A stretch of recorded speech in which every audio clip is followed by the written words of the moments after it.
You ever notice how the minimum payment on your credit card statement feels like a gift? Like they're being nice, letting you slide with just 25 bucks this month? Yeah, that's not kindness.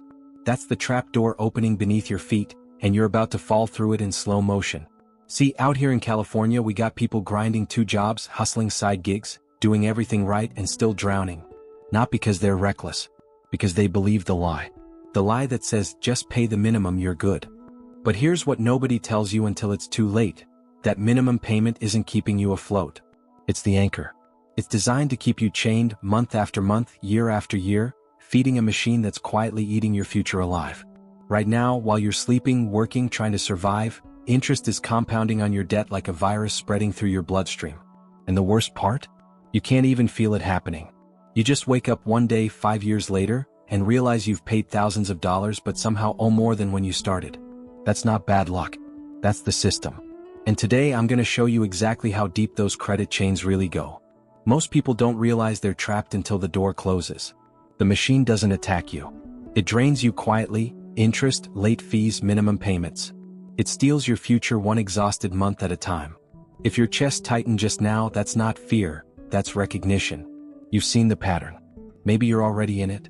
And listen carefully, the people profiting from your debt do not want channels like this to grow. The moment you understand how the trap works, it stops working. So if you're still watching, hit subscribe right now. Not for me, for the version of you that refuses to die slowly. Because if you don't, the algorithm will bury this and you'll go right back to sleep, just like they want. Subscribe. Stay awake. Take back your future. Let me introduce you to someone. Her name's Maya. 32 years old, works at a tech startup in San Francisco, makes decent money, like $65,000 a year before taxes. Not rich, but not struggling either, right? Wrong. Because Maya's got $19,000 in credit card debt spread across 4 cards, and she's been making minimum payments for the last 3 years. 3 years. And you know how much of that $19,000 she's actually paid off? About $1,200 bucks. Yeah, you heard that right.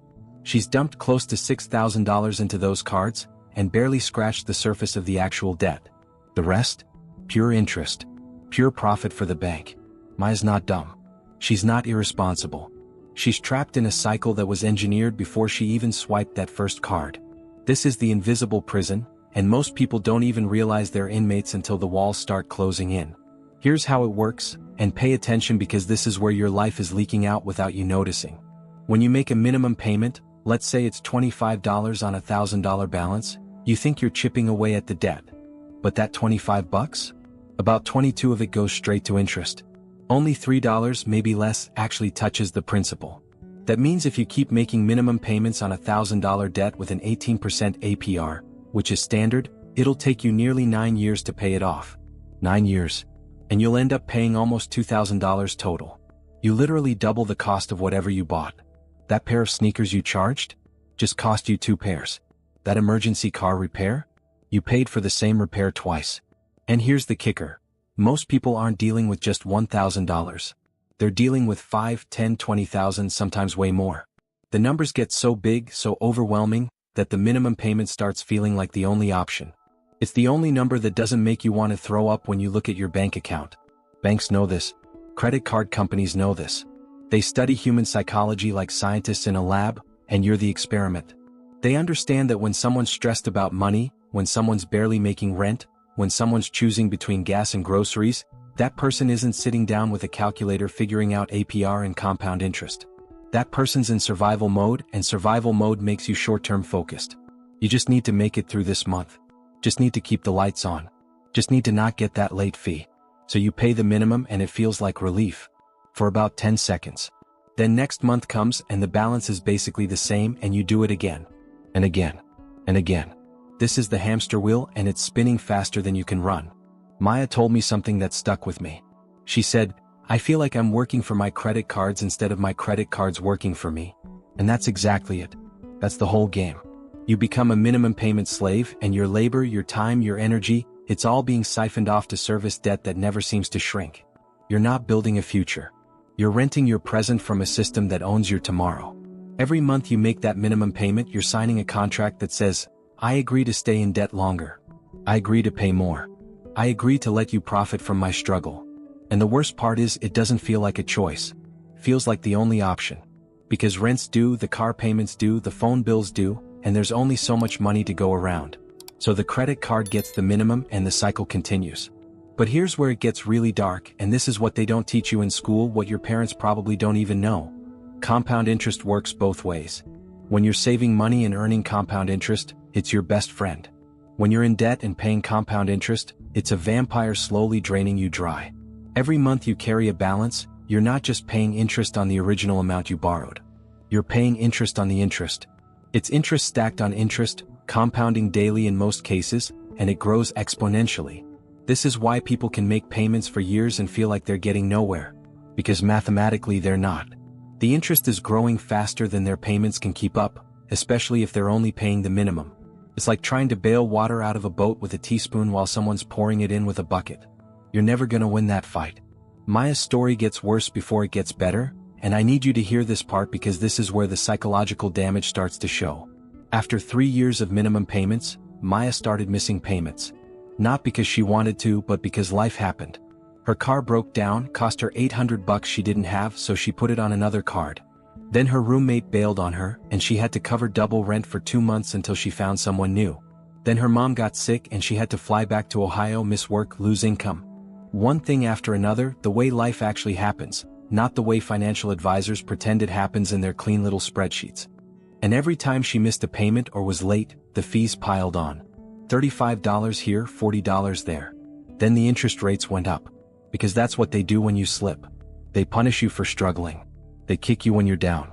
Her 18% APR turned into 24% on 2 of her cards. 24%. That's loan shark territory, but it's legal because they buried it in the terms and conditions nobody reads. So now Maya's debt isn't $19,000 anymore. It's $23,000. And she's making more than minimum payments at this point. She's throwing every extra dollar she can find at these cards, but it feels like fighting quicksand. The harder she struggles, the deeper she sinks. She stopped going out with friends because she couldn't afford it. Stopped dating because dinner and drinks felt like a luxury she couldn't justify. Started picking up extra freelance work on weekends, sacrificing sleep, sacrificing her mental health just to try and get ahead. And still, the balance has barely moved. This is what debt does to the soul. It doesn't just take your money. It takes your time, your energy, your hope, your sense of self-worth. It makes you feel like a failure even when you're doing everything right. It isolates you because you're too ashamed to tell anyone how bad it really is. And the whole time, somewhere in a corporate office, someone's getting a bonus because people like Maya are making their quarterly numbers look good. The credit card industry in America is worth over $1 trillion. $1 trillion. And a huge chunk of that profit comes from people making minimum payments. They call them revolvers in the industry. People who revolve a balance month to month. These are the most profitable customers, way more profitable than people who pay off their cards in full every month. Because those people aren't paying interest. They're not paying late fees. They're not getting hit with penalty APRs. They're using the system the way it's supposed to be used, and the system hates that. The system needs you to struggle. It needs you to carry a balance. It needs you to make minimum payments. That's how it survives. That's how it thrives. Your financial stress is someone else's profit margin, and that should make you angry. Should make you sick. Because it means the game is rigged and you were never supposed to win. Now here's the part where everything you thought you knew gets flipped upside down, and this is where Maya's story takes a turn that most people don't see coming. Because after 4 years of this nightmare, after sacrificing everything, after crying herself to sleep more nights than she'd admit, Maya finally did something that changed everything. She stopped paying. Just stopped. Cold turkey. Let the cards go delinquent, let the calls start coming, let the letters pile up. And you know what happened? The machine blinked first. See, what they don't tell you, what they absolutely don't want you to know, is that credit card debt is unsecured debt. There's no collateral. They can't repo your life. They can't take your car, can't take your house, can't garnish your wages without jumping through serious legal hoops that cost them money. And here's the really wild part. It's often cheaper for them to settle than to sue. Yeah, you heard that right. The same debt that's been crushing you, the same $19,000 or $23,000 or whatever nightmare number you're staring at, they'll often take 30 cents on the dollar just to close the file and move on. Maya ended up settling all 4 cards for about $8,000 total. $8,000 instead of $23,000. She saved $15,000 by calling their bluff, by understanding that she had more power than she thought. But here's where it gets complicated, and this is the part one need you to really hear, because I'm not telling you to go out and stop paying your cards tomorrow. That's not financial advice, that's financial suicide if you don't know what you're doing. Maya's credit score tanked. Dropped like a rock. She couldn't get approved for anything for years. Couldn't rent a decent apartment without a cosigner. Couldn't finance a car. Couldn't even get approved for a cell phone plan.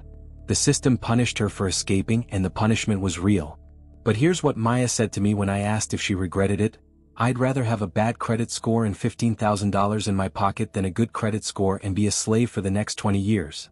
And honestly, I can't argue with that logic.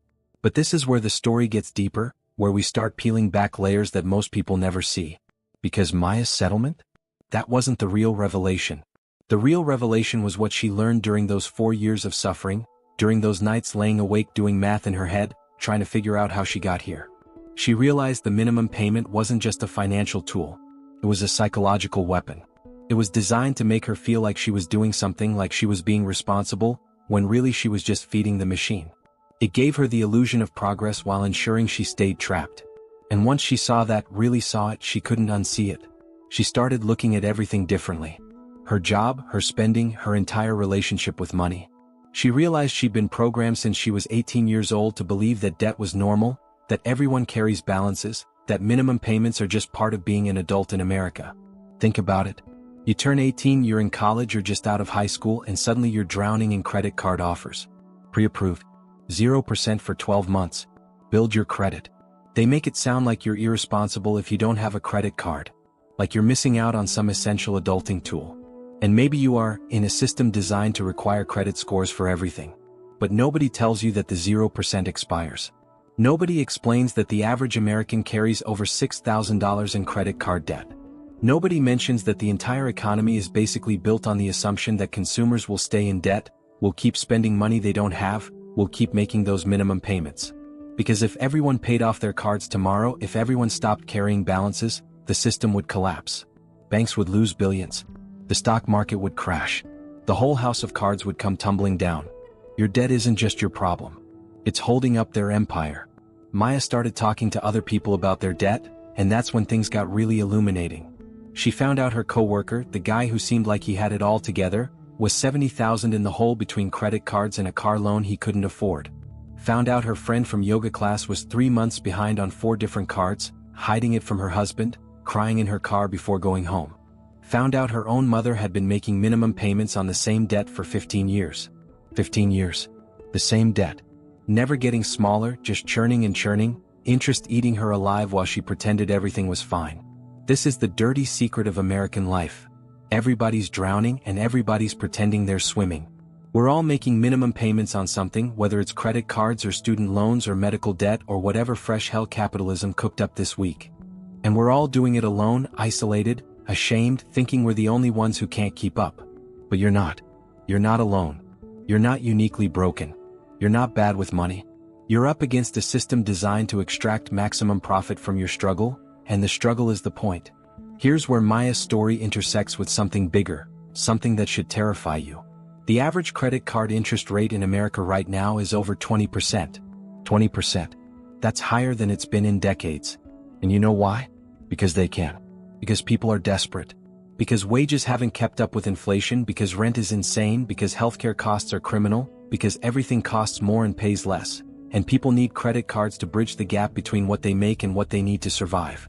So the banks can charge whatever they want because the alternative is homelessness, starvation, letting your kids go without. It's not a choice. It's extortion with a smile and a terms and conditions agreement. And the minimum payment is the slow drip that keeps you docile, keeps you compliant, keeps you from realizing you're being robbed in real time. Maya told me about a moment that changed everything for her. She was sitting in her car outside her apartment, about to go inside after a 14-hour workday, and she just started laughing. Not happy laughing. That scary kind of laughing when something breaks in your brain. She laughed because she realized she'd spent the entire day working to pay interest on debt she accumulated trying to survive while working. It was a closed loop. A perfect circle of exploitation. She was working to pay for the privilege of having worked. And in that moment something snapped. She decided she was done playing by their rules. Done pretending the system made sense. Done sacrificing her life to feed a machine that would never be satisfied. That's when she stopped paying. That's when she took her power back, consequences and all. But here's the thing most people miss when they hear a story like Maya's. They think the lesson is stop paying your credit cards. That's not the lesson. The lesson is that the game is rigged and the only way to win is to stop playing entirely. Which means fundamentally changing your relationship with money, with debt, with the whole consumerist nightmare we've been sold since birth. It means recognizing that every dollar you pay in interest is a dollar stolen from your future.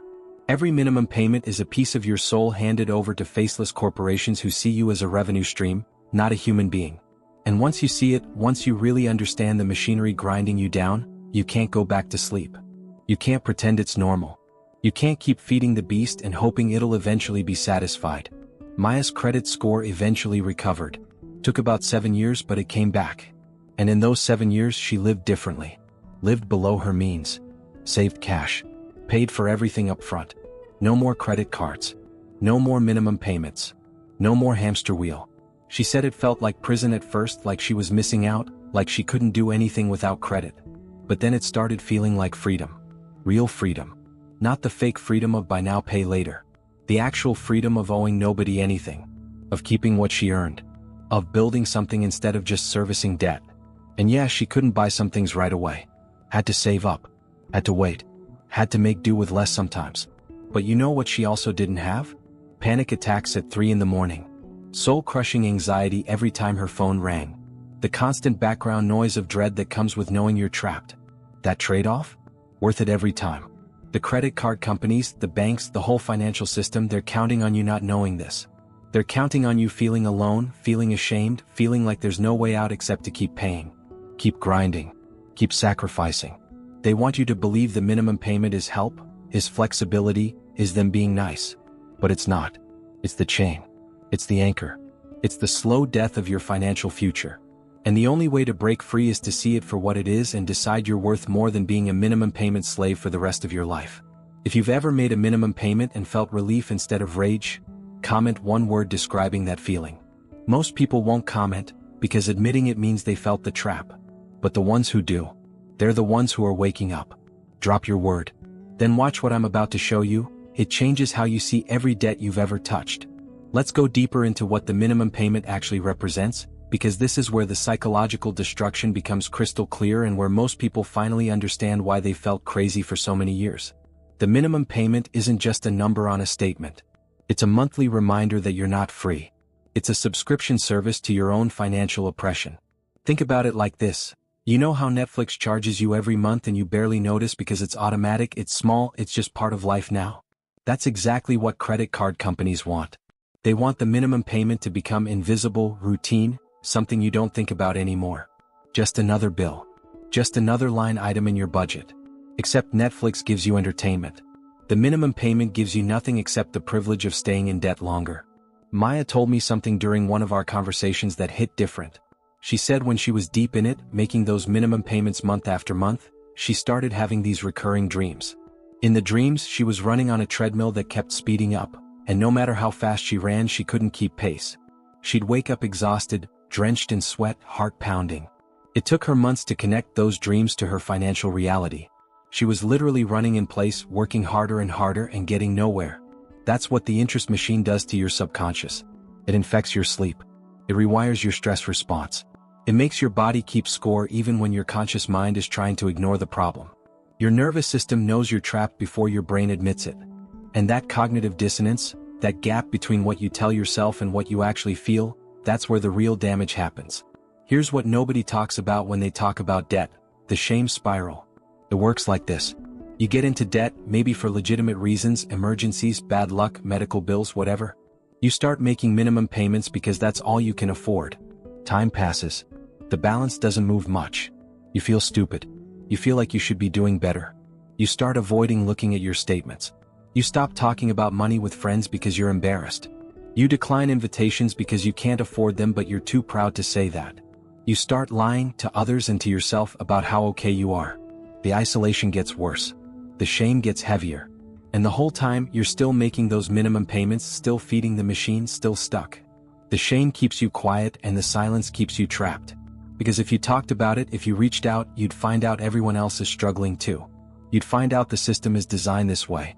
You'd find out it's not your fault. But the shame won't let you talk, so you suffer alone, and the machine keeps eating. Maya said the worst part wasn't even the money. It was what it did to her sense of self. She used to think she was smart, capable, someone who had her life together. The debt made her feel like a fraud. Like she was pretending to be an adult but really she was just a kid playing dress-up, failing at the most basic life skill, managing money. Except that's not true. She wasn't failing. The system was succeeding. It was doing exactly what it was designed to do: extract maximum value from her labor while giving her just enough rope to hang herself with. The minimum payment was the rope. Soft, comfortable, easy to hold, but still a noose. And every month she tightened it a little more without realizing that's what she was doing. This is the genius of the design. It doesn't feel like violence. It feels like help. It feels like flexibility. It feels like you're in control because you're making a choice. But you're not choosing. You're being chosen. Chosen to be profitable. Chosen to be a revenue stream. Chosen to sacrifice your future so someone else's quarterly earnings look good. Let me break down the real math for you, the math they hide behind minimum payment calculators and fine print. Let's say you've got $15,000 in credit card debt at 22% APR, which is pretty standard right now. If you make minimum payments, which are usually calculated as the greater of $25 or 1% of the balance plus interest, you know how long it'll take you to pay that off? Over 30 years. 30 years. You'll pay more than $40,000 total. That $15,000 debt will cost you $40,000. You're paying for the same thing almost 3 times over. Now think about what $40,000 could do for your life. Down payment on a house. Starting a business. Investing for retirement. Traveling the world. Giving your kids opportunities you never had. But instead it's going to a bank. Evaporating into interest payments. Disappearing into the void. Gone. And for what? For the privilege of having bought things you needed to survive years ago. That's not finance. That's theft. Legal, socially acceptable, completely normalized theft. But here's where it gets even darker, and this is the part that should make you angry enough to do something about it. The credit card companies know exactly what they're doing. They have entire departments dedicated to behavioral psychology. They study how to keep you in debt longer. How to make you feel okay about making minimum payments. How to structure offers and balance transfers to keep you in the ecosystem. They know that if they raise your credit limit right when you're starting to make progress, there's a high probability you'll use that new available credit and set yourself back. They know that 0% balance transfer offers sound great, but most people don't pay off the balance before the promotional period ends, so they end up right back where they started, sometimes worse. They know that people in financial stress make impulsive decisions, so they target you with offers when you're most vulnerable. This isn't conspiracy theory stuff. This is documented. There are entire books written by former industry insiders about these practices. The predatory nature of consumer lending is a feature, not a bug. Maya eventually got out, but it cost her years of her life. Years she'll never get back. Years she could have spent building instead of just surviving. And she's one of the lucky ones because she figured it out. She got angry enough to change. Most people don't. Most people make minimum payments until they die, then pass the debt mindset on to their kids, who grow up thinking this is just how life works. You go to school, you get a job, you get credit cards, you make minimum payments, you work until you're too old to enjoy life, and then you die. That's the script. That's the program. And the system needs you to follow it, because if you don't, if everyone woke up and stopped playing along, the whole thing would collapse overnight. Your compliance is load-bearing. Your minimum payments are holding up their empire. And they know it. That's why they make it so easy. That's why they make it feel normal. That's why they call it responsible when you make that payment every month, even though the most responsible thing you could do is burn it all down and start over. Here's what Maya learned that changed everything, and this is the key that unlocks the door. Your debt doesn't define you, but your relationship with it does. If you see minimum payments as inevitable, as just part of life, you'll be trapped forever. If you see them as the enemy, as the thing standing between you and freedom, you can start making different choices. Aggressive choices. Uncomfortable choices. Choices that require sacrifice now but create space later. She stopped eating out. Stopped buying new clothes. Stopped pretending she could afford a lifestyle that was bankrupting her. She got a roommate she didn't like. Worked extra hours. Sold stuff. Did everything she could to throw more money at the debt than the minimum. And slowly, painfully, the balances started moving. It wasn't fun. It wasn't glamorous. It sucked, honestly. But it was better than the alternative, which was another 20 years of minimum payments and quiet desperation. The interest machine doesn't sleep. It doesn't take holidays. It doesn't care if you're sick, if you're struggling, if you're doing your best. It just calculates, compounds, consumes. Every single day, every single hour, it's working against you. And the minimum payment is the sedative that keeps you from fighting back. It makes you feel like you're handling it when really you're just prolonging the execution. This is why financial literacy isn't taught in schools. This is why the system is complicated and confusing. This is why credit card statements are designed to hide the real numbers.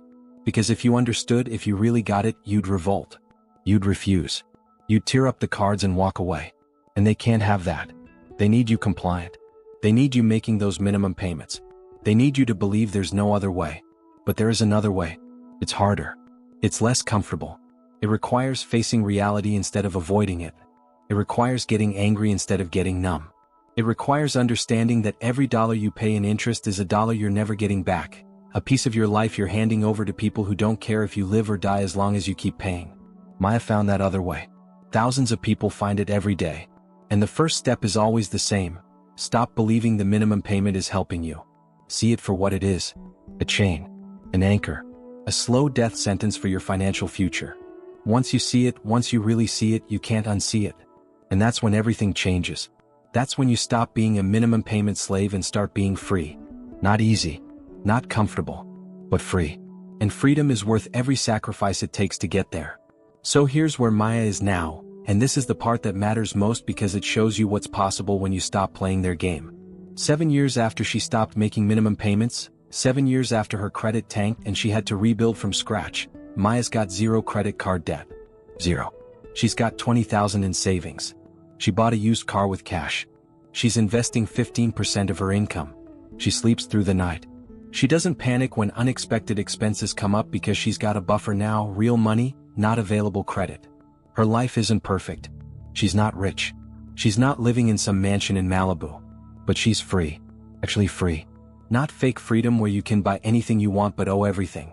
Real freedom where you own your time, your choices, your future. And she did it by understanding one fundamental truth. The minimum payment is designed to keep you trapped, and the only way out is to refuse to play along. But here's what she told me that really landed, and I want you to hear this because it's the whole point. She said, "I don't regret the debt. I regret the years I spent pretending the minimum payment was enough." Because that's the real trap. Not the debt itself. The lie that you're handling it. The illusion that you're making progress. The minimum payment lets you feel responsible while ensuring you stay enslaved. It's brilliant, honestly. Evil but brilliant. They've created a system where the victim thanks the oppressor for the chains. Where you feel grateful they're only taking $25 this month, not realizing that $25 is buying you another month of servitude. This is the psychological masterpiece of modern finance. They've convinced you that paying the minimum is the responsible choice when really it's the most destructive thing you can do. Think about what the minimum payment has cost you.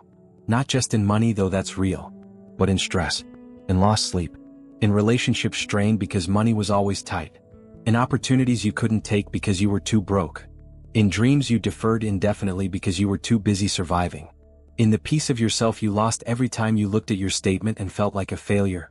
That's what the interest machine takes from you. Not just your money, your life, your time, your peace, your potential. And it does it so gradually, so quietly, that you don't even notice until years have passed and you realize you've been running in place the whole time. The treadmill never stops. The balance never shrinks. The payments never end. Unless you make them end. Unless you get angry enough, fed up enough, desperate enough to do something different. Maya's not special. She's not a financial genius. She didn't inherit money. She didn't win the lottery. She didn't marry rich. She just decided that minimum payments were killing her and she'd rather suffer in the short term than die slowly over decades.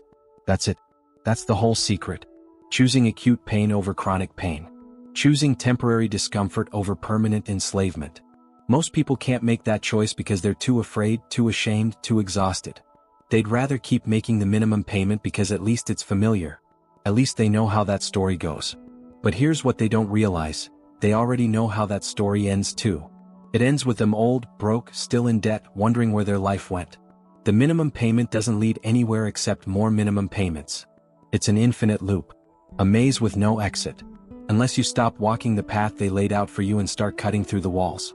Now let me tell you what happened that Maya didn't expect, the thing that caught her off guard. When she got out of debt, when she finally climbed out of that hole, she thought she'd feel triumphant. Victorious.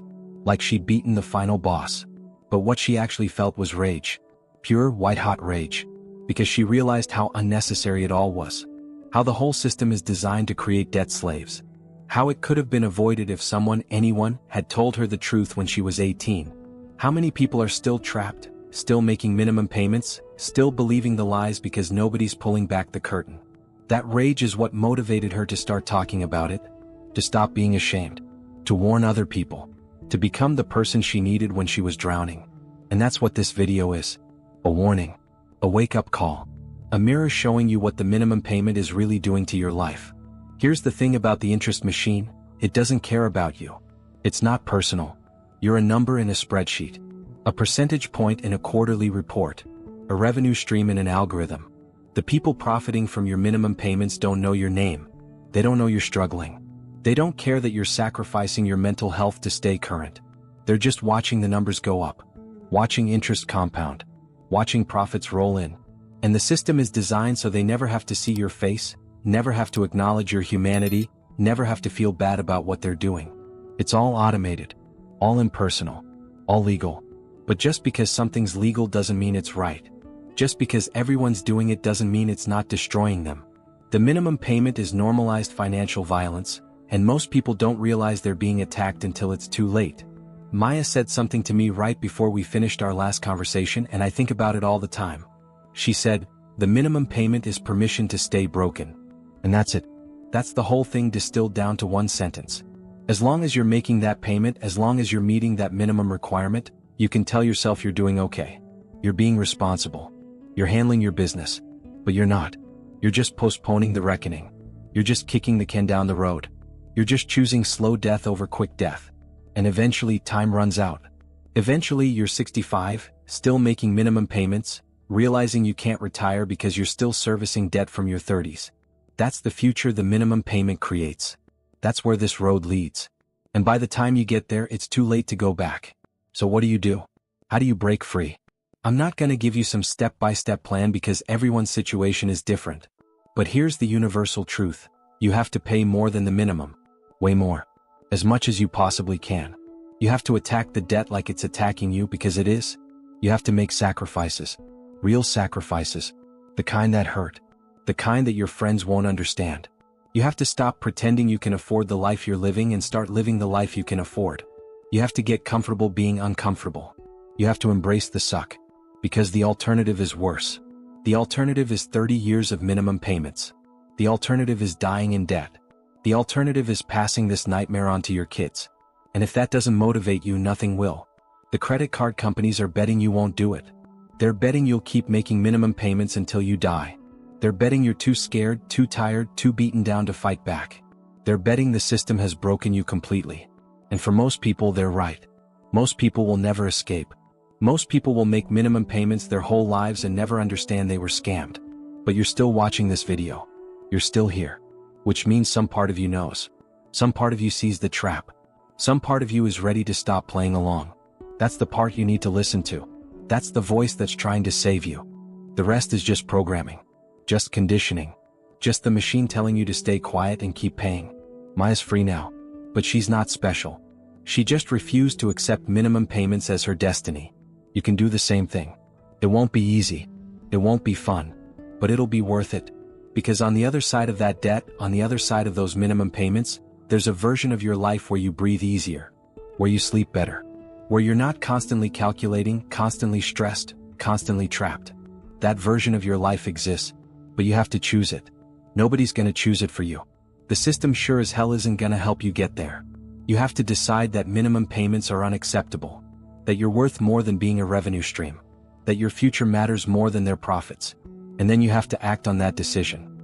Every single day. Until you're free. The interest machine is still running right now. Still calculating. Still compounding.